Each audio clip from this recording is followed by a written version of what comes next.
12월 19일이 여러 가지로 기념비적인 그러게요. 날이죠. 오호. 그동안까지는 사실 아까 저 오기 전에 이제 하영 기자와도 뭐 관련해서 얘기도 나눴었는데 왜 어제 이제 이명박 전 대통령이 파티를 했냐면 12월 19일이 이제 대통령 당선 기념일이었기 때문에 했고요. 그 생일이잖아요. 생일이기도 하고 결혼기념일이라고 네. 그분한테는 이제 트리플 크라운이라고 하죠.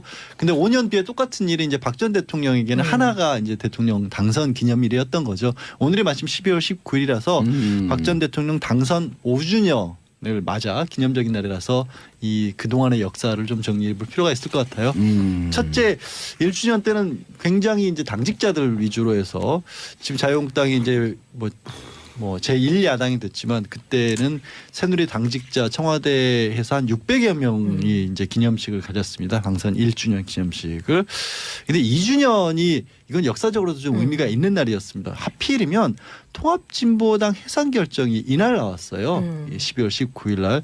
그래서 일각에서는 헌법재판소에서 왜 이 날짜를 맞춘 거 아니냐라는 얘기까지 네. 하는 바람에 조금 뭐 오해가 있었고 그래서 크게 뭐 언급을 하기보다는 정호원 당시 전 국무총리가 해산 결정과 관련된 입장 표명 정도로 끝났었고 3주년 때는 이제 기업인들과 2주년 때 통합진보당 해산이 됐네. 네, 네, 그렇습니다. 그래서 헌재가 박 대통령 당선 2주년 맞아 선물 진상했다. 뭐 이런 그런 식으로 비아냥 얘기도 언론에서는 나왔죠. 예, 그런 밝혔었죠. 모욕적인 역사를 갖고 있었네요. 헌재가. 아니 그건 사실이 아니라고 저는 강력하게 믿습니다. 예, 믿으세요. 대한민국 우리는 사실이라고 헌법재판소 믿고 싶어요.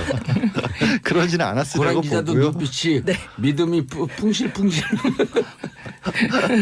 하여튼 예, 그랬고요. 예. 3주년 때 되면 생각해 보시면 박 전 대통령 이후에 계속 사고가 끊이지 않았었지 않습니까? 그래서 실제로 뭐 창조 경제라는 얘기를 썼지만 뭐 창조 경제만큼 그게 도대체 무슨 의미인지 모를 만한 게 없었다 그래서 뭐 경제 활성화 이런 부분에 하나도 뭐 진전이 없었고 그래서 마음이 좀 급했었죠. 그때 이제 경제인 간담회를 가져서 이른바 골든 타임을 놓칠 지경이다. 그래서 이제 국회에 대해서도 뭐 개혁 입법이라든가 박 전 대통령 입장에서 개혁 입법 특히 이제 규제 철폐와 관련된 많은 부분들을 통과시켜 달라는 얘기를 했고 그날은 경제인 간담회를 했고 지난해 드디어 이제 지난해 12월 19일 때는 탄핵 소추안이 국회에서 의결된 지 딱 열흘이 됐었죠. 그래서 아무 일 없이 조용히 있었고요. 오늘은 뭐 아시겠지만 뭐 그냥 재판을 결석한 채로 구치소에서 혼자 조용히 보내고 있는 걸로 알려졌습니다. 아 근데요 박근혜 대통령은 진짜 잘못도 크게 했지만 아랫사람들이 너무한 면도 있네. 전부 다 박근혜가 시켜서 했다예요 지금. 뭐 우병우 전 수석까지도 최근 재판에서 본인의 블랙리스트, 과학기 블랙리스트 관련해서 구속이 됐잖아요. 그것도 예. 박 전 대통령이 시켜서 한 것이라는 식으로 진술을 그러니까 전부 시작했습니다. 나살겠다고 예. 단 한 명이 박근혜 대통령을 옹호하는 사람이 없으니 정말 권력 무상이에요. 근데 박근혜 대통령이 만약에 구속이 되지 않았으면 밖에서 비호하는 자신들의 믿음과 기대 언덕이 있기 때문에 절대 박근혜 대통령 시켰다고 안 그러죠. 그렇죠. 그러니까 지금 MB 사람들이 들어가 있는 사람들이 충성스러워서 안 하는 게 아니고 MB가 밖에 있으니까 자기들을 비호해 줄 것이다. 원세훈 전 원장의 부인도 똑같이 얘기하잖아요. 근데 지금 안 돌봐주고 있다 그러면 거기서 지금 부글부글 화산이 되려고 하고 있거든요. 빵 터지는데 그 시점이 언제냐면 만약 저는 뭐 그렇게 믿고 싶지 않지만 MB 그분이 감옥에 혹시 간다든지 하게 되면 거긴 더 줄줄이에요. 왜냐하면 거긴 머니도 안 썼잖아요. 근데 참 신기한 게요. 모르겠습니다. 이제 박 전 대통령을 다시 제 돌아오면 논리에 대해서 설명 좀 해주세요. 특히 변호사님. 법적인 논리로 설명드릴 수 있는 부분이 변론 아닌가. 좀 해주세요. 선임하겠습니다. 여기서 갑자기. 근데 말씀하신 것처럼 이명박 전 대통령은 어찌됐든 지금 어제 이제 밖에 파티 같은 있으니까. 것도 크게 예. 했었고 그리고 본인 입으로는 프로젝트 그룹이라고 얘기를 했죠. 각계 전문가들 원래부터 정치적인 어떤 세력이 있었던 사람은 아니기 때문에 그래서 뭐 청와대 나서면서는 다 해산시켰다고 하지만 여전히 다른 사람들이 많잖아요. 근데 박 전 대통령은 본인이 거절해서 그런 건지 진짜로 좀 봉도사가 지적한 것처럼 진짜 진심으로 다른 사람이 없어서 그런 건지 아무도 안 만나고 있잖아요. 이게 굉장히 특이한 게 법조계에도 얘기가 안 돌아요. 무슨 말씀이냐면 법조계에서 어떤 얘기가 이제 슬금슬금 도느냐면 우리 이제 그 구치소에 접견을 가면 네. 한쪽에서 접견실을 쓰고 있지 않습니까? 유명 인사들이. 네. 그러니까 그 모습을 보고 뭐 표정이 어떻더라 뭐 누가 뭐 왔는데 뭐 소리를 질렀다더라 이런 얘기들이 많이 나오거든요. 박 전 대통령은 본인 변호사조차도 지금은 없고 아예 네. 그전에 유영하 변호사지만 없다 보니까 그런 얘기조차도 법조계에도 돌지가 않는 거예요. 그러면 박 전 대통령은 접견을 또 오는 사람도 없는 거예요? 접견 오는 사람이 없는 게 아니라 아예 본인이 접견을 다 거부를 거부하면서? 해놨었고 변호인 접견도 이제 유영하 변호사 변호인 접견은 서울구치소는 한 60명에서 70명 정도 변호사 할 수 있게끔 커요 변호. 그래서 다 유리로 되어 있어요. 안에서 무슨 일을 하는지 봐야 되니까 유리 칸막이로 다 돼 있어요. 그 영화에서 나오는 이렇게 방 같이 해서 네. 두 사람만 들어가는 그런 그건 영화나 보세요. 네. 방이라기보다는요. 네, 예. 그러니까 칸막이 방이 있는 건 맞아요. 네. 칸막이 방이 있는데 책상이 하나 철치식 책상이 있고 예. 컴퓨터 한 대가 놓아져 있고 사용은 안 하지만 어. 컴퓨터 한 대가 놓아져 있고 그 컴퓨터를 사이에 두고 이제 의뢰인하고 변호사하고 계속 얘기를 할 수 있는 그런 조그만 방이거든요. 질문. 네. 돌발 질문. 서로 마주보고 있어야 되잖아요. 네. 근데 변호인하고 의뢰인하고 같은 쪽에 앉으면 돼야 안 돼요. 그런 경우는 저는 본 적이 없는데요. 저는 수시로 봤거든요. 아 예. 그건 특별 접견을 하면서 그렇게 하면 안 되죠. 아니에요. 서로 이렇게 의논하는 척하고 그런 이렇게 거는 해요. 있죠. 예. 그러니까 잠깐 뭐 언제냐면 근데 여기서 계속해서 얘기할 수 없는 그 조금 더 은밀한 얘기가 있는데 왜냐하면 거기서 장기로 있는 사람도 있어요. 그거 영화에서 이제 본 얘기 법조계에서 드는 루머가 있긴 한데 방송에서 할 만한 얘기는 그러면 아닌 것 같고요. 저하고 똑같은 얘기예요. 예. 그러면- 어떤 상황이냐면 이제 재판 서류가 있지 않습니까? 네. 재판 서류가 굉장히 많고 증거 자료가 굉장히 많기 때문에 나란히 앉아서 보면서 이렇게 보는 예. 때는 있어요. 그런 경우는 있죠. 참고로 지금 서울구치소에 지금도 있는 그 다단계 사기범 주스도 네. 그분은 지금 10년 넘었죠. 구치소에만 계속해서 머물면서 10년 가까이 있죠. 그리고 이제 또 그 확정이 되려고 그러면 또 자기 제가 추정컨대 측근에서 또 기소를 해버려요. 아. 그럼 기소가 되는 순간 그 미결로 있는 순간 네. 변호인 접견을 하루 종일 할 수 있거든. 네.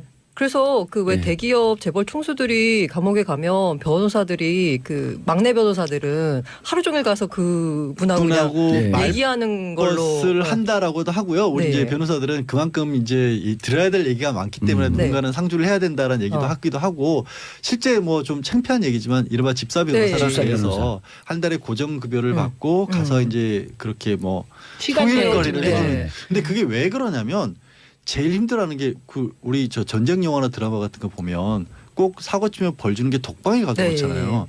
사람이 말을 안 하고 사는다는 게 정말로 힘들거든요.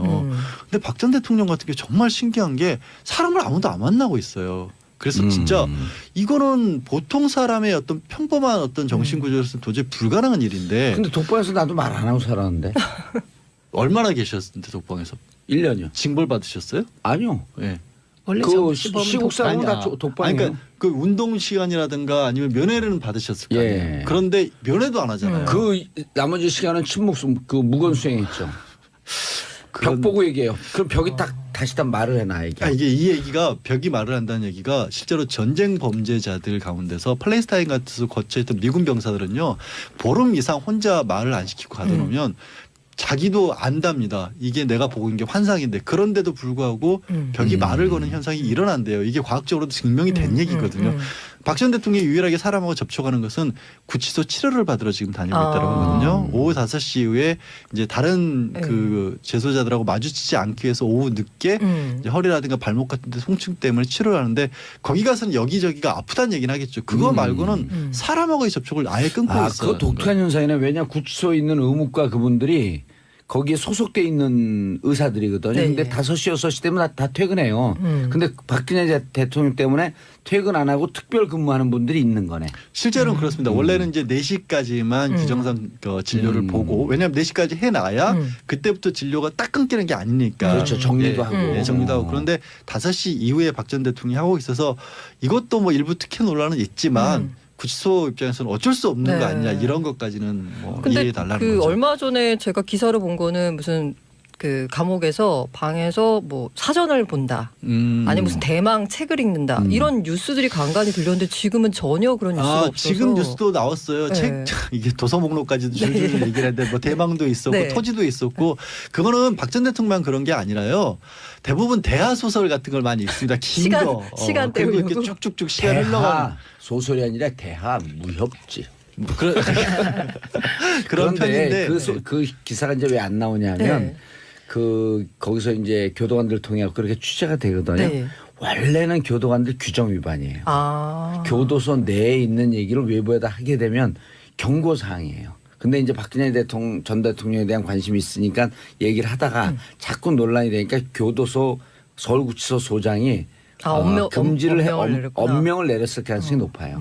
근데 마무리를 한 가지만 더 네. 전해드리면 마무리하면 안 돼요. 예. 왜냐하면 추가 지금 조사. 특활비, 관제대 뭐 이런 등등에 대해서 조사 안 이루어진 건 언제쯤 조사할 것인가라고 그걸 하는 마무리 드리려고 했었는데요. 그걸 마무리 질문하려고 그랬어요. 내가. 아, 예, 알겠습니다. 질문한 다음에 답하셔야죠.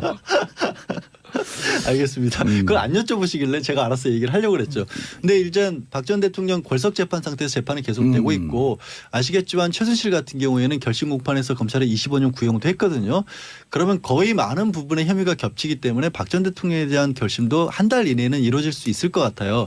문제는 박 전 대통령 같은 경우에는 국정원 특활비를 받았다는 게 또 나왔잖아요. 이거를 아마 검찰 입장에서는 따로 재판을 또 하는 것보다는 가능하면 그 전에 조사를 해서 그냥 병합 기소를 하는 편으로 입장을 정리를 할 수도 있거든요. 만약에 그렇게 한다면 그 부분에 대한 조사를 굉장히 서둘러서 뭐 연내에라도 당장 착수할 가능성이 있고요. 그게 아니라 지금 계속 재판마저도 저렇게 골석으로 하고 있는데 이것까지 무리해서 빨리 할 필요가 뭐 있냐라고 생각을 한다면 이제 따로 기소를 할 텐데 그러면 박 전 대통령 입장에서 좋을 게 하나도 없는 게 그러게요. 그것만 해도 지금 40억의 네, 뇌물죄가 네. 되기 때문에 지금 최순실이 25년이었는데 법조계 중론은 박 전 대통령 거의 30년 구형을 하지 않을까 싶거든요. 그러면 거기에 30년 30년 내지 무기. 예, 그렇게 구형을 받고 뇌물죄 40억으로 또 재판을 받으면 그건 뭐 정말 어마어마한 형량이 될 수밖에 없어서 이런 부분은 아마 검찰에서 좀 고민을 할 겁니다. 예. 무슨 의미인지 모를 만한 게 없었다 그래서 뭐 경제 활성화 이런 부분에 하나도 뭐 진전이 없었고 그래서 마음이 좀 급했었죠. 그때 이제 경제인 간담회를 가져서 이른바 골든 타임을 놓칠 지경이다. 그래서 이제 국회에 대해서도 뭐 개혁 입법이라든가 박 전 대통령 입장에서 개혁 입법 특히 이제 규제 철폐와 관련된 많은 부분들을 통과시켜 달라는 얘기를 했고 그날은 경제인 간담회를 했고 지난해 드디어 이제 지난해 12월 19일 때는 탄핵 소추안이 국회에서 의결된 지 딱 열흘이 됐었죠. 그래서 아무 일 없이 조용히 있었고요. 오늘은 뭐 아시겠지만 뭐 그냥 재판을 결석한 채로 구치소에서 혼자 조용히 보내고 있는 걸로 알려졌습니다. 아 근데요 박근혜 대통령은 진짜 잘못도 크게 했지만 아랫사람들이 너무한 면도 있네. 전부 다 박근혜가 시켜서 했다예요 지금. 뭐 우병우 전 수석까지도 최근 재판에서 본인의 블랙리스트, 과학기 블랙리스트 관련해서 구속이 됐잖아요. 그것도 예. 박 전 대통령이 시켜서 한 것이라는 식으로 진술을 그러니까 전부 시작했습니다. 나살겠다고 예. 단 한 명이 박근혜 대통령을 옹호하는 사람이 없으니 정말 권력 무상이에요. 근데 박근혜 대통령이 만약에 구속이 되지 않았으면 밖에서 비호하는 자신들의 믿음과 기대 언덕이 있기 때문에 절대 박근혜 대통령 시켰다고 안 그러죠. 그렇죠. 그러니까 지금 MB 사람들이 들어가 있는 사람들이 충성스러워서 안 하는 게 아니고 MB가 밖에 있으니까 자기들을 비호해 줄 것이다. 원세훈 전 원장의 부인도 똑같이 얘기하잖아요. 근데 지금 안 돌봐주고 있다 그러면 거기서 지금 부글부글 화산이 되려고 하고 있거든요. 빵 터지는데 그 시점이 언제냐면 만약 저는 뭐 그렇게 믿고 싶지 않지만 MB 그분이 감옥에 혹시 간다든지 하게 되면 거긴 더 줄줄이에요. 왜냐하면 거긴 머니도 안 썼잖아요.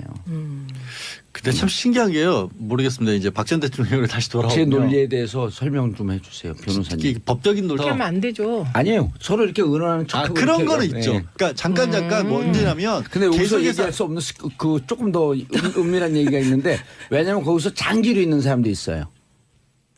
그건 영화에서 이제 본 얘기 법조계에서 드는 루머가 있긴 한데 방송에서 할 만한 얘기는 아닌 것 같고요. 저하고 똑같은 얘기예요. 예. 그러면- 어떤 상황이냐면 이제 재판 서류가 있지 않습니까? 네. 재판 서류가 굉장히 많고 증거 자료가 굉장히 많기 때문에 나란히 앉아서 보면서 이렇게 보는 예. 데는 있어요. 그런 경우는 있죠. 참고로 지금 서울구치소에 지금도 있는 그 다단계 사기범 주수도 네.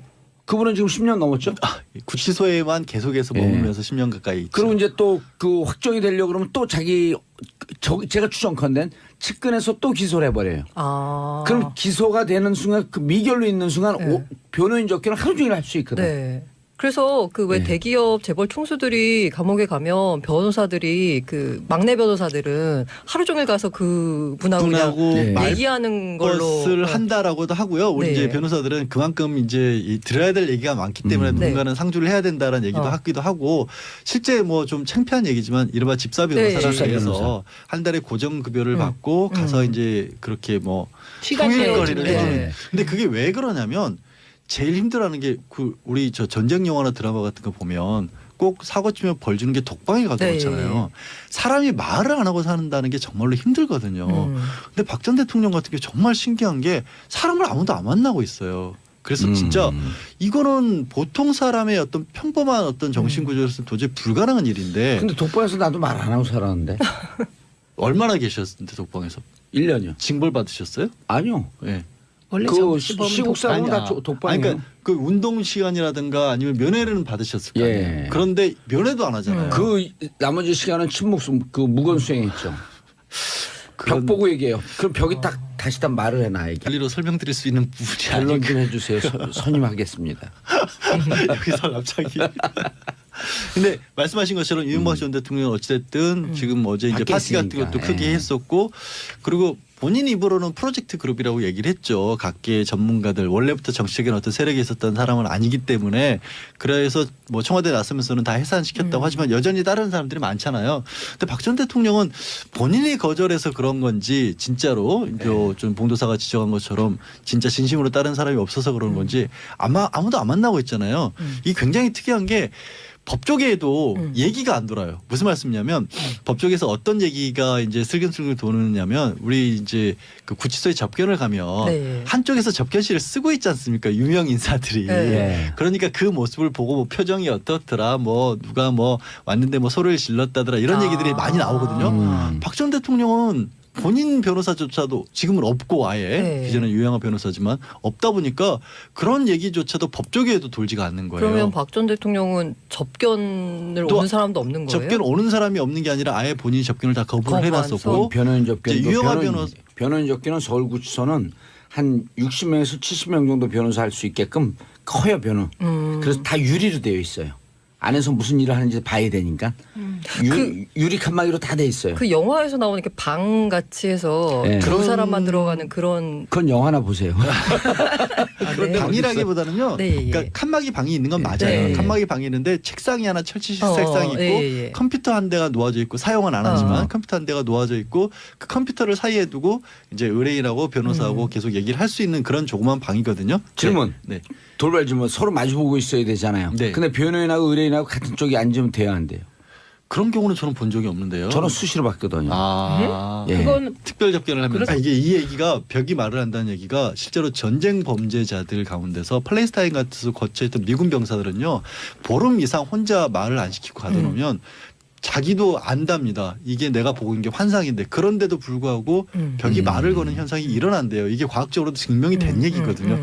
박 전 대통령이 유일하게 사람하고 접촉하는 것은 구치소 치료를 받으러 지금 다니고 있다고 하거든요. 오후 5시 이후에 이제 다른 그 재소자들하고 마주치지 않기 위해서 오후 늦게 이제 허리라든가 발목 같은 데 통증 때문에 치료를 하는데 거기 가서는 여기저기가 아프다는 얘기는 하겠죠. 그거 말고는 사람하고의 접촉을 아예 끊고 있어요. 그거 독특한 현상이네. 왜냐 구치소에 있는 의무과 그분들이 거기에 소속돼 있는 의사들이거든요. 네. 근데 5시 6시 되면 다 퇴근해요.